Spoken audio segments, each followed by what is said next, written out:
अपराध बोध चूल्हा जलाने की पूरी कोशिश कर रही थी, मगर बारिश के छींटे पड़ने के कारण लकड़ियां नम हो गई थी। उनमें जल्दी आग पकड़ नहीं पा रहा था। उस पर बच्चों की लड़ाई और रोना धोना। बूढ़ी सास उन बच्चों को अकेले कितना संभालती। अरे बहू, छोड़ चूल्हा और आग कर इन्हें संभाल। मुझ बुढ़िया से तो ये चुप होने से रहे। सास की बात सुनकर रामेश्वरी बच्चों को देखने आ जाती हैं। बच्चों को चुप करा कर उन्हें शांत बैठने का सख्त आदेश देती हैं। 4 बच्चे थे रामेश्वरी के। बड़े बेटे के बाद 2 बेटियां और फिर एक बेटा। सबसे छोटा रामेश्वरी ने तीसरी तक ही पढ़ाई की थी। माँ पिता ने इसके आगे नहीं पढ़ाया। यौवन के आने के साथ ही उसकी शादी ब्रजेश से कर दी गई। ब्रजेश एक फैक्ट्री में काम करता था। अपने सीमित घंटे के अलावा वह बीच-बीच में ओवर टाइम भी कर लेता था। इसीलिए घर परिवार चलाने भर उसकी आमदनी हो जाती थी, मगर शराब और जुए में पैसे लगा देने के कारण घर गृहस्थी का खर्चा बाधित होता था। रामेश्वरी जब ब्याह कर आई थी तो बस 4 लोगों का ही परिवार था। वह स्वयं, ब्रजेश और सास ससुर। लेकिन कुछ वर्ष बीतने के बाद वह 8 लोगों का परिवार बन गया। ब्रजेश घर में शराब पी कर आता और हमेशा बखेड़ा खड़ा किया करता। सास ससुर रामेश्वरी को उस समय ब्रजेश से मुंह नहीं लगाने की सलाह देते। वे कहते कि नशे में धुत वह सो जाएगा तो माहौल शांत हो जाएगा। रामेश्वरी अंदर से क्रोधित होती, मगर बुजुर्गों की बात मानकर चुप्पी साध लेती। बच्चों से निपटने के बाद वह पुनः चूल्हा जलाने का प्रयास करने लगी। किसी प्रकार लकड़ियां जली। नमी के कारण उसमें तेज आग नहीं उठ पा रहा था। धुआं अधिक हो रहा था। एक तो बच्चों के कारण पहले ही देर हो गई थी। उस पर चूल्हे की ऐसी स्थिति, खाना बनने में देर तो होना ही था। ब्रजेश शराब पी कर आया और आते ही खाना मांगने लगा। रामेश्वरी ने मजबूरी बताई, मगर उसके सिर पर तो नशा चढ़ा हुआ था। उसका व्यवहार तो बुरा था ही, उसकी जुबान बद से बदतर होने लगी। एक तो बच्चों की कीच-कीच, उस पर चूल्हे का हाल। रामेश्वरी तो पहले से ही अपनी खीझ दबाए हुए थी। आज ब्रजेश का व्यवहार उसकी बर्दाश्त के बाहर हो गया। उसने भी पलट कर जवाब दिया। ब्रजेश को पत्नी का यह रूप नागवार गुजरा। उसका क्रोध तीव्र हो गया। इधर रामेश्वरी का गुस्सा भी बढ़ गया। उसे सास ससुर ने शांत करना चाहा, मगर आज जाने क्या हो आया कि रामेश्वरी आपे से बाहर होकर उन्हें भी जवाब दे डालती थी। बस मुझे समझाना बंद कीजिए। हर बार मुझे ही क्यों समझाया जाता है? यदि अपने बेटे को शुरू से समझाया होता तो यह हाल नहीं होता। ब्रजेश के माता पिता को बहू से इस व्यवहार की उम्मीद नहीं थी। अचानक से बहू का बदला रूप देखकर वो भी सकते में आ गए। माहौल को शांत करने के ख्याल से वे अपने बेटे को समझाने लगे, लेकिन बेटा तो उनकी बात सुनने से रहा। बहस से गाली गलौज होते छोटी सी बात बड़े झगड़े का रूप ले लेती है। आज रामेश्वरी भी डट गई, क्योंकि वह अपनी सहन शक्ति को किनारे कर चुकी थी। रामेश्वरी भी गुस्से में चूल्हे की आग को पानी डालकर ठंडी कर देती है, मगर उसके हृदय में जलती आग की लपटें तीव्र थी। उस रात घर में खाना भी नहीं बन सका। बच्चों को घर में रखे खाने वाली चीजों से काम चलाना पड़ा। अगली सुबह रामेश्वरी सामान्य होने की कोशिश करती है। मन तो अभी भी खिन्न था, मगर 4 छोटे बच्चे और सास ससुर के बारे में सोचते हुए अपने गृह कार्य में रोज की भांति लग जाती हैं और खाना बनाकर सबको देती हैं। सास ससुर किसी तरह खट्टे मन से कुछ और खा पाते हैं। स्वयं रामेश्वरी भी खाना खाने के लिए सामने थाली रखती हैं, लेकिन हृदय की वेदना उसे खाने से रोक लेती हैं। वह सोचती हैं कि आखिर कब तक ब्रजेश के व्यवहार को चुप रह कर झेलती। उसके सब्र का बांध टूट गया था। तभी तो उसके मुख से विरोध की शाब्दिक लहरें तेज धारा की भांति बह निकली थी। दिन बीत गया, शाम हो चली थी। माता पिता बेटे की बाट जो रहे थे। रामेश्वरी की आंखें भी दरवाजे की तरफ अनायास मुड़ जाती। उसे आभास हो रहा था कि ब्रजेश फिर से शराब की नशे में आकर हंगामा करेगा, मगर शाम से रात हो गई, ब्रजेश नहीं आया। माँ बाप बेटे की खोज करने की कोशिश करते हैं। उन्हें पता चलता है कि ब्रजेश सुबह फैक्ट्री नहीं आया था और दूसरे किसी ने उसे देखा भी नहीं। माँ बाप बेटे की मोह में बंधे रामेश्वरी को कोसने लगते हैं। रामेश्वरी की आंखें उसके दर्द का एहसास करा रही थी। वह स्वयं को यह समझा नहीं पा रही थी कि गलती उसकी थी। हृदय में क्रोध का आवेग भी ऊपर होने लगा। वह सोच रही थी कि काश वह भी यह सब जंजाल छोड़कर निकल जाती, कहीं दूर, अपने जीवन की तलाश में, जहां उसकी मर्जी और उसकी आजादी हाथ पैर बनकर उसके अभिन्न अंग बन जाते। लेकिन इन छोटे बच्चों का क्या? इन्हें किस पर छोड़ जाती? आखिर उन्हें जन्म दिया है तो उस मातृत्व भाव से वह विरक्त भी तो नहीं हो पाती हैं। थक हार कर उसने नियति के आगे अपनी सोच को समर्पित कर दिया। उसने मन में ठान लिया कि आगे का जीवन कैसा होगा, यह ईश्वर जाने। उसे बस अपने कर्म और दायित्व पर ध्यान देना है। ब्रजेश के इंतजार में दिन के बाद महीने भी बीतने लगे। रामेश्वरी का जीवन तो पहले से ही कठिन था। उस पर पति का घर छोड़कर जाना, अब सारी जिम्मेदारियां उसके पर कंधों पर थी। 4 छोटे बच्चे और सास ससुर, घर के कार्य के साथ आमदनी के लिए बाहर कार्य करने की भी आवश्यकता पड़ गई। समस्या यह कि रामेश्वरी अधिक पढ़ी लिखी भी नहीं थी कि नौकरी मिल पाती। पास पड़ोस के 2-4 घरों में उसने पोछा बर्तन का काम करना शुरू किया। उन घरों में सुबह जाकर काम करती और वहां से रात का बचा खाना ले आती।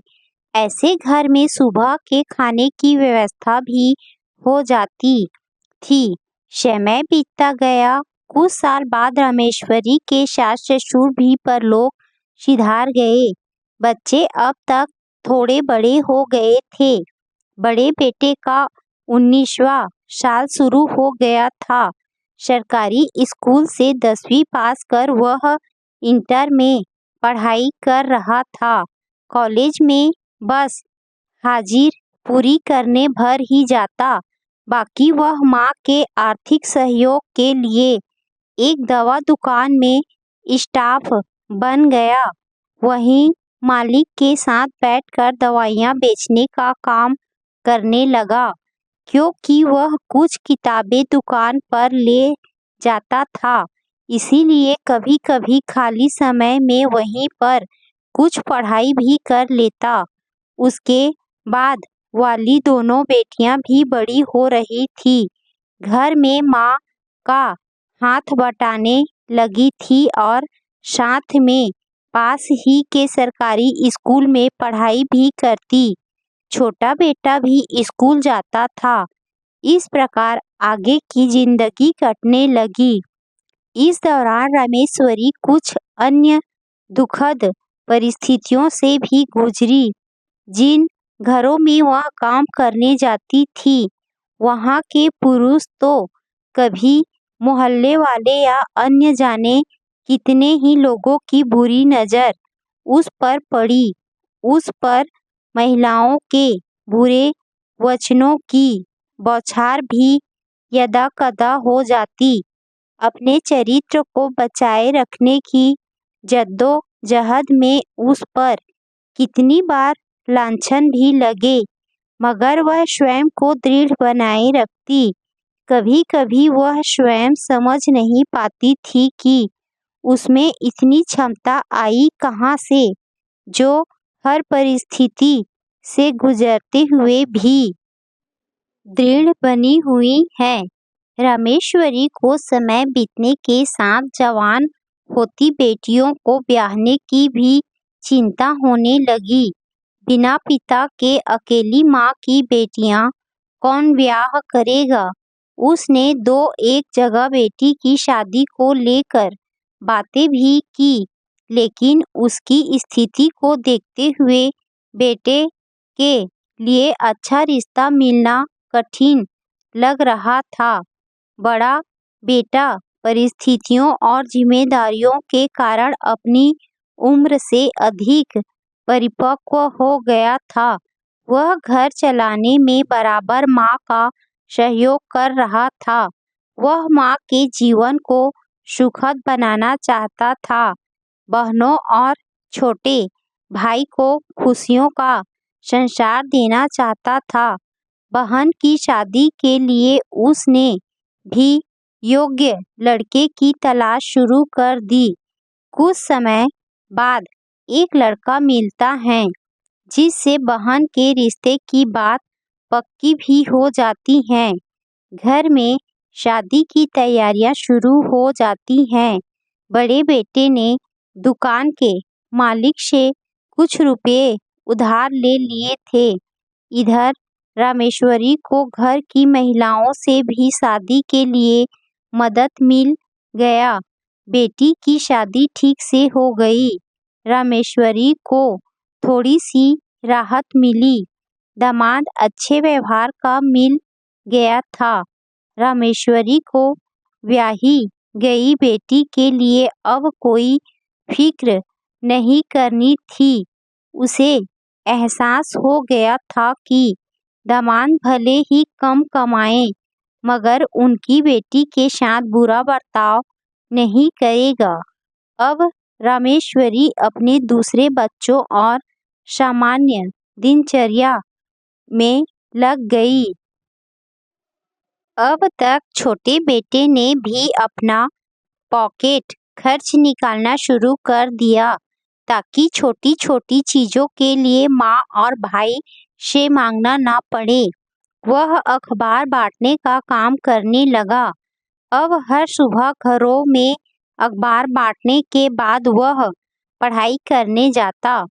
जिंदगी सही सही चल रही थी कि वक्त ने पुनः करवट बदली और रामेश्वरी के समक्ष टीस और दुविधा से भरा पल यक्ष प्रश्न की भांति खड़ा हो गया। हुआ यूं कि अचानक एक शाम घर पर ब्रजेश का आगमन हो गया। बच्चे तो उसे पहचान नहीं पाए कि वही उसके पिता हैं। मगर रामेश्वरी अपने पति को पहचान गई और यूं सामने देखकर अवाक रह गई। ब्रजेश की स्थिति बहुत खराब हो चुकी थी। उसके एक तरफ का अंग लकवाग्रस्त हो चुका था। वह डंडे के सहारे बमुश्किल चल पाता था। शरीर से भी उम्र से अधिक बूढ़ा दिखने लगा था। रामेश्वरी, मुझे माफ कर दो। मैंने तुम्हें बहुत तकलीफ दी। सब कुछ छोड़कर चला गया। रामेश्वरी कुछ बोल नहीं पा रही थी। उसे अपने दर्द भरे लम्हे पुनः आंखों के आगे तैरने लगे। उसके संघर्ष भरे दिन उससे अपनी बात दोहरा रहे थे कि तुम आज भी मजबूत बनी रहो, भावनाओं के वशीभूत होकर कमजोर मत पड़ना। वह तय नहीं कर पा रही थी कि अपने बीते वर्षों का अफसोस करे या पति के आने की खुशी जाहिर करे। वह दुविधा में खोई थी कि तभी बड़ा बेटा आ जाता है। वह बड़े बेटे को पिता से परिचय करवाती हैं। बेटा, लंबे अरसे के बाद तेरे पिता लौट आए हैं। अब आगे की जिंदगी हमारे साथ ही गुजारना चाहते हैं। इतने वर्षों के बाद हमें याद करने का कारण? बड़े बेटे ने एक तीखा सवाल उछाला। रामेश्वरी और ब्रजेश दोनों चुप। रामेश्वरी अपने दर्द को दबाने का प्रयास कर रही थी तो ब्रजेश अपनी हीनता को। मगर बड़े बेटे की आंखों में सवाल अब भी तैर रहे थे। पसरे सन्नाटे को खत्म करते हुए वह बोलता है, माँ, मैं नहीं जानता कि तुम्हारे मन में क्या चल रहा है, तुम्हारा क्या फैसला है। मगर जो भी फैसला लेना, उसे वेदना में टूटकर नहीं, वेदना को शक्ति बना कर लेना। यह सुनकर रामेश्वरी आश्चर्य भरी नजरों से बेटे को देखती है। माँ, मैं नहीं जानता कि तुम्हारे मन में क्या चल रहा है, तुम्हारा फैसला होगा, लेकिन मैं चाहता हूँ कि तुम अपनी भावनाओं के घेरे से निकलकर वास्तविकता के आधार पर सोचो। तुम ध्यान रखना कि यह वही व्यक्ति हैं जिन्होंने न तो पुत्र धर्म निभाया न ही पति धर्म। इन्हें पिता धर्म का भी ज्ञान नहीं। ये सारे कर्तव्य तो तुमने अकेले निभाया है। अब जब कि इनको एक आसरा और सहारा चाहिए तो वापस आए हैं। परिवार के सदस्य की पहचान लिए, मगर मैं इनसे पूछता हूँ कि इस परिवार में इतने सालों से इनकी क्या भूमिका रही। अब किस आधार पर यह हमसे आश्रय की उम्मीद करते हैं, जबकि इन्होंने हमें बेसहारा छोड़ा था। बड़े बेटे के अंदर ब्रजेश के लिए रोष साफ दिख रहा था। रामेश्वरी को भी खुशी से अधिक तकलीफ और दर्द से भरे दिन दिख रहे थे जो उसने बिताए थे। इतनी उम्र गुजार दी उसने दर्द से लड़ते हुए। उसने एक फैसला किया। सुनो, जब तुम्हारा स्नेहिल साथ मुझे और बच्चों को चाहिए था, तब तुमने जिम्मेदारियों से मुक्त होकर अपनी मनमर्जी की स्वच्छंद जिंदगी चुनी। हमारी छोड़ो, बूढ़े माता पिता के लिए भी तुम कोई दायित्व नहीं निभा पाए। अब हमारे पास आए हो तो अपने लाभ और जरूरत के हिसाब से। मुझे माफ कर दो रामेश्वरी। ब्रजेश इससे अधिक नहीं बोल पाया। उसके लिए उसके बच्चे में स्नेह और लगाव का अभाव था। रामेश्वरी भी अपनी पीड़ा को महसूस कर रही थी जो उसे पति के कारण मिले थे। वह लांछन भरे कठिन दिनों को याद करती हैं जो वह पति के जाने के बाद गुजारी थी। अब तक वहाँ आसपास के कुछ लोग जमा हो गए थे। उन लोगों ने रामेश्वरी और बच्चों को समझाने की कोशिश की कि पिता की गलतियों को माफ करके उसे अपना ले और आश्रय दे। आखिर ब्रजेश उसका पति है। पति कैसा पति? मेरा इससे कोई रिश्ता नहीं। कोई भी रिश्ता आत्मीयता पर आधारित होता है। प्रेम और फिर निभाई गई जिम्मेदारियां उस रिश्ते को और भी सुदृढ़ बनाते हैं, मगर हमारे रिश्ते में इनका अभाव है। कहते हुए रामेश्वरी की आंखें गीली हो जाती हैं।